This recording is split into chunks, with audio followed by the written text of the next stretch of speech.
Verse on the Jester for Jesus website for today is from 2 Corinthians 12 and verse 9, the beginning part of that verse.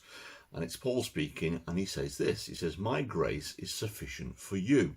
That's not Paul's grace is sufficient for us, but he's referring to what God said to him. For whatever reason, Paul had a problem, and he refers to it earlier on in this passage as his thorn in the flesh. Now, we don't exactly know what the thorn in the flesh was, whether it was a physical disability, maybe it was a problem with his eyes because of what they'd seen with the bright light, maybe it was something else. And he'd asked many times for the Lord to heal him from it, to take it away. But the answer came back is that my grace is sufficient for you.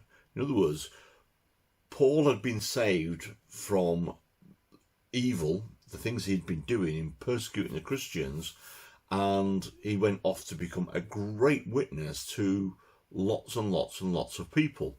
And in fact, he's still witnessing to us today, 2,000 years after some of these events were taking place.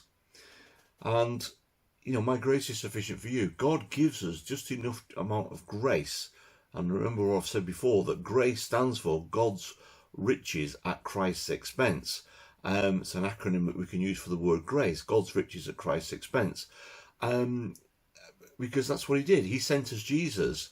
And yeah, if we have got something that's wrong with us, it's like disability, whether we've got anything physical that's in our heads or something else, God's grace is sufficient for us to enable us to continue to do what we do, as it was with Paul, and Paul becoming a great witness.